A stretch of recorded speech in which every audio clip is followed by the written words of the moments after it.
Everyone. Okay, बघा आज आपण काय बघणार आहोत, टेन्सेस. जे की टेन्सेस आपल्याला इंग्लिश ग्रामर मध्ये खूप महत्त्वाचे असतात. प्रत्येक ठिकाणी टेन्सचा यूज तुम्हाला करावा लागतो, बरोबर. मग आता हे टेन्स म्हणजे काय आहे हे थोडक्यात आपण समजून घेऊयात, बरोबर. आता आपण प्रत्येक वेळेला टेन्स टेन्स टेन्स म्हणून टेन्शन घेत असतोय, बरोबर. पण खरं तर टेन्सचं टेन्शन घेण्यासारखं काहीच नाहीये. खूप सोपे आहेत टेन्सेस. आणि ते कसे समजून घ्यायचे तर थोडक्यात तुम्हाला मी सांगते. याच्यामध्ये दोन सेन्स महत्त्वाचे आहेत. सेन्स म्हणजे काय, माहिती. त्या दोन गोष्टी जर तुम्हाला माहित असतील तर टेन्सेस खूप सोपे जातात. आणि ते सेन्स म्हणजे काय आहेत, पहिला सेन्स आहे तो म्हणजे टाइम सेन्स. टाइम म्हणजे काय रे, वेळ. म्हणजे एखादी क्रिया केव्हा घडली हा सेन्स आपल्याला येणं म्हणजे टाइम सेन्स म्हणतो आपण. मग क्रिया कधी कधी घडू शकते सांगा मला. क्रिया कधी कधी घडते, आता, आधी, नंतर. म्हणजे तीनच वेळा क्रिया घडते ना. म्हणजे आता घडू शकते किंवा आधी घडलेली असू शकते किंवा नंतर घडू शकते. मग ह्याच्यावरनं टेन्सचे तीन प्रकार पडतात. कुठले कुठले असतील अंदाज लावू शकता तुम्ही. नो नो नो नो, ते ऍक्शन वरून असतात, टाइम वरून. No no no no no, not perfect. Time वरून, फक्त time. Very good. Present, past आणि फ्युचर. हे बघा, परफेक्ट आहे, इम्परफेक्ट आहे, सिंपल आहे, हे आपल्याला ऍक्शन सेन्स वरून कळतं. हा दुसरा सेन्स असतो, ऍक्शन सेन्स. ऍक्शन सेन्स वरून कळतं की ती ऍक्शन किती प्रमाणामध्ये पूर्ण झाली आहे किंवा किती प्रमाणामध्ये अपूर्ण आहे, पूर्ण आहे, हे सगळं ऍक्शन सेन्स वरून कळतं. आणि टाइम सेन्स वरून काय कळतं आपल्याला तर ते प्रेझेंट आहे, पास्ट आहे का फ्युचर आहे.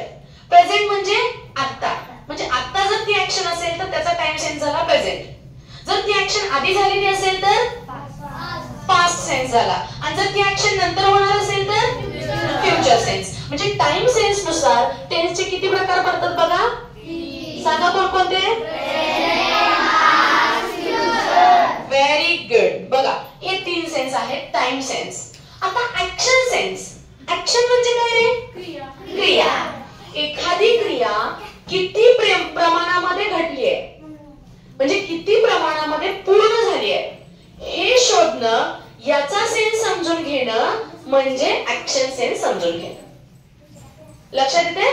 ऍक्शन एखादी किती प्रमाणात, समजा ऍक्शन अपूर्ण असेल, इम्परफेक्ट. समजा ऍक्शन कंप्लीट झालेली असेल आणि हे परफेक्ट आहे इम्परफेक्ट कळत नाही, नॉर्मल सेन्स असेल तर सिंपल. हे तीन सेन्स आहेत. आणि अजून एक सेन्स आहे तो आपण नंतर बघूया. म्हणजे या ऍक्शन सेन्स मध्ये आपल्याला तीन गोष्टी बघायच्या आहेत. एक सिंपल सेन्स आहे, दुसरा इम्परफेक्ट सेन्स आणि तिसरा परफेक्ट सेन्स. आता इम्परफेक्ट सेन्स म्हणजे कसला सेन्स सांगितला मी तुम्हाला, अपूर्ण. काय अपूर्ण असतं, क्रिया. परफेक्ट सेन्स म्हणजे काय पूर्ण असतं, ऍक्शन पूर्ण असेल तर परफेक्ट सेन्स असतो, ऍक्शन अपूर्ण असेल तर इम्परफेक्ट सेन्स असतो. आणि जो सिंपल असतो तो एकदमच सिंपल असतो, ज्याच्यामध्ये ते सांगता येत नाही की ऍक्शन पूर्ण आहे का अपूर्ण आहे, बरोबर. जस्ट झाली किंवा होते, रेग्युलर होत असेल तर रेग्युलर होते आणि झाली असेल जस्ट तर ती झाली, एवढंच फक्त सांगितलं जातं, बरोबर. सो हे तीन सेन्स ऍक्शन नुसार येतात आणि हे टेन्सचे टाइम नुसार हे तीन सेन्स येतात. सो मला तुम्हाला काय सांगायचं आहे, टेन्स जेव्हा तुम्ही समजून घेता तेव्हा त्या ऍक्शनचा टाइम सेन्स आणि ऍक्शन सेन्स तुम्ही समजून घेतला पाहिजे.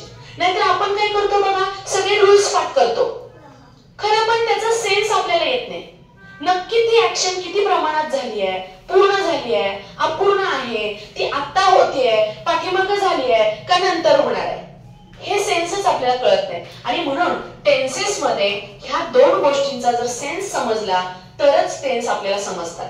त्यामुळे टेन्स समजून घ्यायचे असतील तर तुम्हाला काय समजून घ्यायला लागेल, टाइम सेन्स आणि ऍक्शन सेन्स. ह्या दोन गोष्टी सगळ्यात जास्त महत्त्वाच्या आहेत. लक्षात आलंय. आता आपण काय करणार आहोत बघा, याच्यामधलं फक्त हा सिंपल जो टेन्स आहे तो समजून घेणार आहोत. ओके, तयार आहात? Are you ready? Yes, very good. चला आता बघूयात आपण टेन्स मधला पहिला सेन्स जो आहे त्यातला ऍक्शन आणि टाइम सेन्स. बघा आपण बघतोय सिंपल टेन्सेस. सिंपल, सिंपल या शब्दाचा अर्थ माहिती आहे का रे?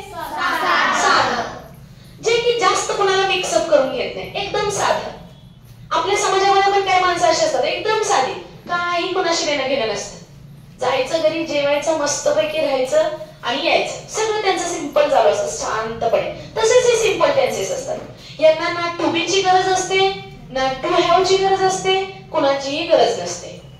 एकदम साधं सरळ असतं, ज्याच्यामध्ये तुम्हाला जास्त हेल्पिंग वर्ब्स बघायला मिळत नाही. दुसरी गोष्ट, आता ह्या सिंपल मध्ये हा सिंपल सेन्स कशाचा आहे सांगा मला? ऍक्शनचा. मग ह्याच्यामध्ये सुद्धा टाइम सेन्स असणार ना? मग टाइम सेन्स नुसार किती प्रकार पडतील याचे? 3. कोणकोणते? Present, past, very good. बघा हे कसले सेन्स झाले आपले? Time sense. आणि हा कसला सेन्स आहे? Action sense. ओके, आता याच्यातला आपण पहिल्यांदा हा समजून घेऊया, प्रेझेंट सेन्स. प्रेझेंट म्हणजे ऍक्शन कधी असते रे? आता. किंवा या सिंपल प्रेझेंट टेन्स मध्ये ती ऍक्शन नेहमी घडत असते, कायम. किंवा ह्या सिंपल प्रेझेंट मधले जे ऍक्शन्स असतात ना, ह्या ऍक्शन सत्य असतं, ट्रूथ असतं, जे बदलत नाही.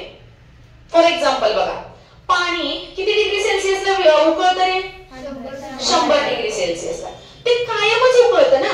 का आज 100 डिग्री सेल्सिअसला उकळते, उद्या 50 डिग्री सेल्सिअसला उकळणार आहे, परवा दिवशी 200 डिग्री सेल्सिअसला उकळणार आहे, असं कधी होणार आहे का? नाही ना. हे पाणी नेहमीच 100 डिग्री सेल्सिअसला उकळणार आहे, याच्यामध्ये बदल होणार आहे का? पाण्याचं रूपांतर बर्फात किती डिग्री सेल्सिअसला होतं? 0. आता आधी 0 डिग्री सेल्सिअसला बर्फ होत होता आणि आता 100 डिग्री सेल्सिअसला बर्फ व्हायला लागलाय, असं कधी होतं का? हा, सूर्य पश्चिमेला उगवतो, बघा सूर्य पश्चिमेला उगवतो म्हणते. कुठे उगवतो सूर्य? आता सूर्य पूर्वेला, काल पूर्वेला उगवला, आज पश्चिमेला उगवणार आहे का? म्हणून तुम्हाला मी सांगितलं, हा जो सिंपल प्रेझेंट आहे ना, हा ऑलमोस्ट नेहमी घडणारा असतो, त्याच्यामध्ये शक्यतो बदल घडत नाही. अशा गोष्टी जर असतील तर त्याच्यासाठी आपल्याला कुठला टेन्स यूज करायचा आहे? Simple present. जसं की मी सकाळी लवकर उठतो. Very good. तुम्हाला वाक्य तुम्ही डायरेक्ट सांगितलं, खूप छान, बरोबर.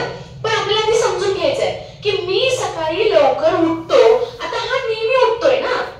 किंवा मला सफरचंद आवडतं, कायमच आवडते, मला कारला आवडत नाही, कधीच आवडत नाही, बरोबर आहे. म्हणजे ज्या गोष्टी कायमच्या असणार आहेत त्या गोष्टींसाठी आपण वापरतो सिंपल प्रेझेंट टेन्स. लक्षात येते? मग अशा कुठल्या कुठल्या गोष्टी आहेत? आपल्या सवयी असतील. मी कधीच माझ्या वस्तू नीट ठेवत नाही, सवय आहे. मी दररोज माझ्या वस्तू व्यवस्थित ठेवतो, सवय आहे. मी आल्यानंतर कपडे काढून लगेच फ्रेश होऊन जेवण करतो, सवय आहे. मी कधीही टीव्ही बघत नाही, सवय आहे. अशा सवयी. किंवा तुमची दैनंदिनी डेली रुटीन, तुमच्या दररोजच्या गोष्टी जर तुम्ही सांगणार असला तरी सिंपल प्रेझेंट यूज करायचे आपल्याला. लक्षात येते? आता सायंटिफिक ट्रूथ, जे आपण मगाशी बघितलं की पाणी 100 डिग्री सेल्सिअसला उकळतं, हे सायंटिफिक ट्रूथ आहे. सायंटिफिक म्हणजे वैज्ञानिक. किंवा जॉग्राफिकल ट्रूथ, सूर्य पश्चिमेला उगवतो. कुठे उगवतो? येस, पूर्वेला उगवतो. सूर्य पूर्वेला उगवतो, हे जॉग्राफिकल ट्रूथ आहे, म्हणजे भौगोलिक सत्य आहे. ते बदलणार आहे का? नाही. म्हणजे ज्या गोष्टी युनिव्हर्सली ट्रूथ असतात, सगळीकडे सेम असतात, कुठे जरी गेला तर सूर्य पूर्वेलाच उगवणार आहे का? ब्रिटिश मध्ये गेला म्हणून सूर्य पश्चिमेला जाणार आहे? कुठेही जा तुम्ही, सूर्य पूर्वेलाच उगवणार आहे. म्हणजे ज्या गोष्टी वैश्विक सत्य, ज्याला युनिव्हर्सल ट्रूथ म्हणतो, किंवा त्रिकालाबाधित सत्य, तिन्ही काळामध्ये ते सत्य असणार आहे. त्रिकालाबाधित सत्य, त्रि म्हणजे 3, काल म्हणजे काळ, त्रिकालाबाधित सत्य म्हणजे तिन्ही काळामध्ये सत्य असणार. म्हणजे प्रेझेंट मध्ये पण तेच असणार आहे, पास्ट मध्ये पण तेच असणार आहे आणि फ्युचर मध्ये पण तेच असणार आहे. जे बदलत नाही त्या सगळ्या गोष्टी आपल्याला सिंपल प्रेझेंट मध्ये यूज करायच्या आहेत. क्लिअर? आता तुम्ही म्हणाल हे ओळखायचं कसं? आता बघा आपली वाक्य बघा, मगासपासून आपण यूज केले, सगळ्यांनी नीट लक्ष द्यायचंय. बघा, मी सकाळी लवकर, मोठ्याने सांगायचं, मी सकाळी लवकर उठतो. ठीक आहे. सूर्य पूर्वेला, अरे काय, सूर्य पूर्वेला कोण म्हणलं रे मावळतो? उगवतो. पाणी 100 डिग्री सेल्सिअसला पाण्याचं बर्फात रूपांतर किती डिग्री सेल्सिअसला होतं? बर, 0 डिग्री सेल्सिअसला पाण्याचं बर्फात रूपांतर होते. समजा मी असं म्हटलं, मला कारलं आवडत नाही. समजा मी म्हटलं, मला सफरचंद आवडत. बरोबर. बघा आता या वाक्यांमध्ये एक सेम गोष्ट तुम्हाला बघायला मिळेल. ची बाराकडे सगळीकडे बघा त इथं फक्त निगेटिव्ह आल्यामुळे नाही आलंय, पण ही नेहमीची गोष्ट आहे. म्हणजे कारलं मला आवडतच नाही, आधी आवडत नव्हतं, आताही आवडत नाही आणि इथून पुढे सुद्धा मला आवडणार नाही. बरोबर आहे. सो तिन्ही मध्ये ते सत्य असणार आहे. सो ते सुद्धा कशामध्ये येणार? आपलं सिंपल प्रेझेंट टेन्स मध्ये.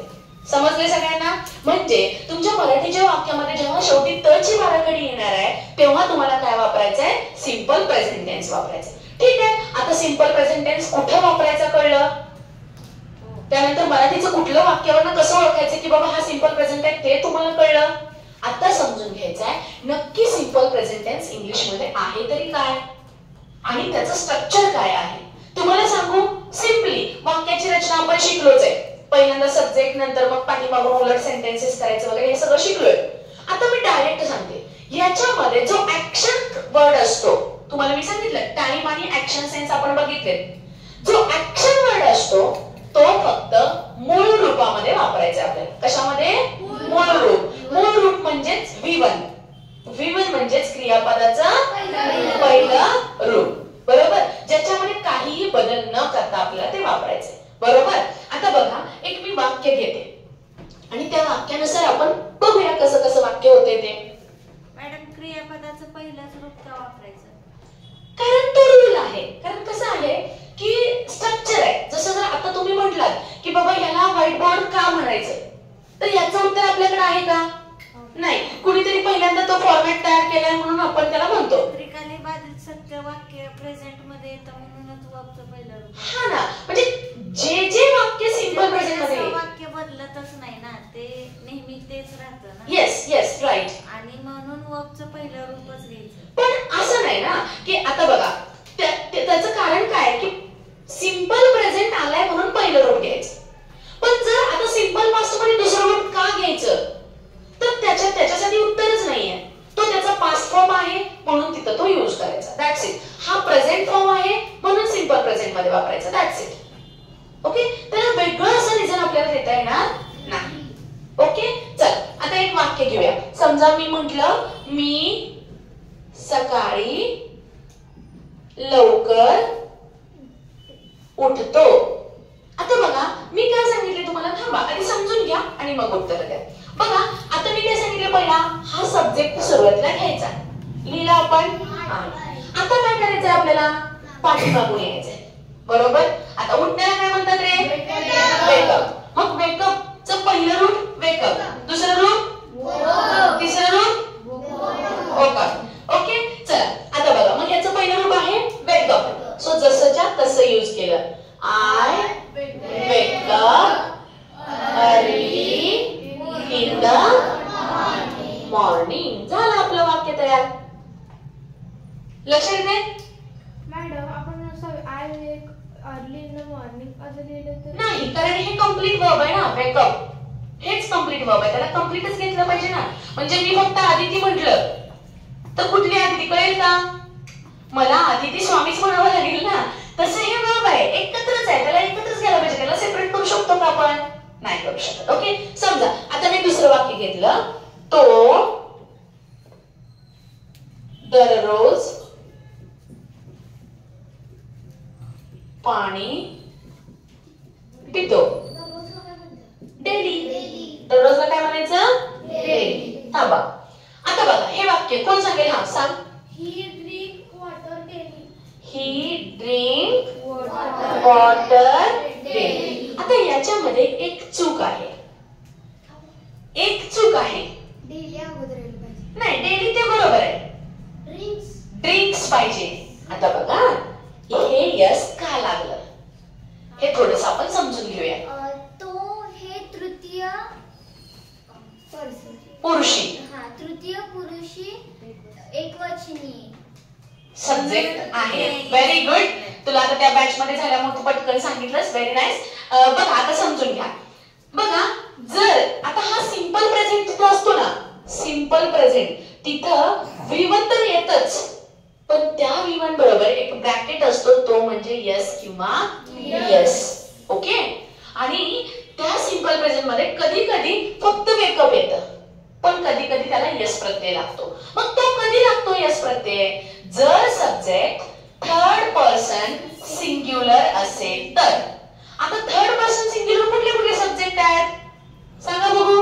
ही, शी, इट आणि singular noun. Very good. Singular noun. म्हणजे यापैकी जर एखादा सब्जेक्ट येत असेल, कारण ते प्लुरल आहे. दे म्हणजे जास्त जण असतात ना. आता ही म्हणजे तो एकटाच असतो, शी म्हणजे ती एकटीच असते, पण दे म्हटलं की ते सगळे असतात. आपल्याला काय पाहिजे? थर्ड पर्सन सिंग्युलर पाहिजे, एक वचनी पाहिजे. त्यामुळे दे घेऊन चालेल का? नाही. ओके. सो यापैकी कुठला सब्जेक्ट आला तर आपल्याकडे काय आलंय?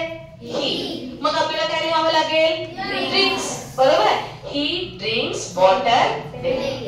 समजले सगळ्यांना? मॅडम आय पण एकट्यालाच वापरतो. मग ते आय एकटा आहे, पण थर्ड पर्सन आहे का? थर्ड पर्सन म्हणजे काय रे? तिसरा व्यक्ती. म्हणजे जो स्पीकर पण नाही आणि जो लिसनर पण नाहीये. स्पीकर आणि लिसनर हे सोडून जर तिसरा व्यक्ती असेल, फॉर एक्झाम्पल बघा ना, मी माझ्याबद्दल बोलते, आय एम टीचर, मग मी फर्स्ट पर्सन झाले. आय कसं झालं? First person.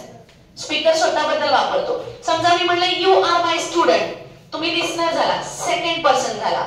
आणि तुम्ही आणि मी सोडून समजा बाहेरचं कोणतं असेल, मी सपोज म्हणलं की that person is also my student, असं जर म्हणलं, principal, okay he is my principal, he, ते आले ना तिसरं. ते इथं आहेत का? नाही.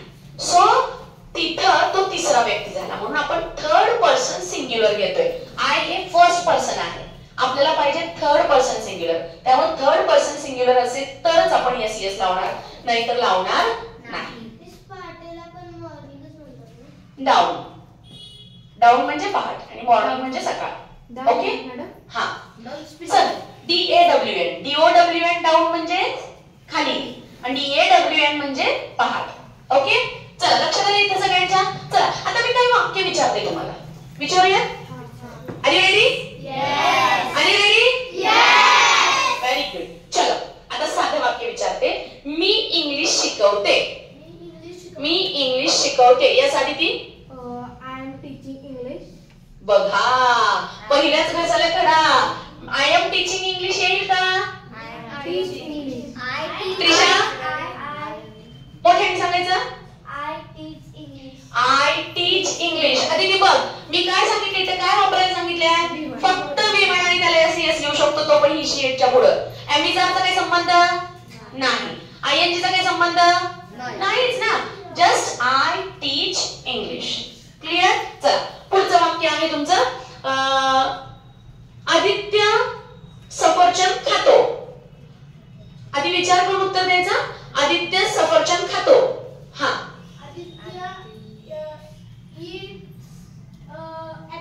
Very good. Nice. Clap for him. बघा Aditya it's an apple. It's काय केलं त्यानं? यस प्रत्यय लावला. काय यस प्रत्यय लावला? सिंग्युलर नाउन आलंय. ठीक आहे. दुसरं वाक्य घेऊया आपण पुढं. आता समजा मी असं वाक्य घेतलं, संस्कार इंग्लिश बोलतो. संस्कार इंग्लिश बोलतो. Akshata. Very good. Nice. Sanskar speaks English. काय लावलं तिनं? यस. काय लावलं? Singular noun. समजा मी असं म्हटलं, माझ्या मैत्रिणी शाळेला जातात. माझ्या मैत्रिणी शाळेला जातात. संस्कृती. My friends go to school. Very good. Nice. My friends go to school. आता इथं तिने यस यस का नाही लावलं रे? येस ते आले प्लुरल. फ्रेंड्स आले प्लुरल आले, म्हणून तिने यस लावलं का? नाही. माय फ्रेंड्स गो टू स्कूल. समजा मी असं म्हटलं, ती मला मदत करते. ती मला मदत करते. हा Shivansh. Yes, she helps me. काय यस यस लावला? शी हे थर्ड पर्सन सिंग्युलर आहे. It's okay, we will stop here कारण लाईट पण म्हणते आता थांबव. नाही ते दिसत नाही, बंद करा ते व्हिडिओ फक्त.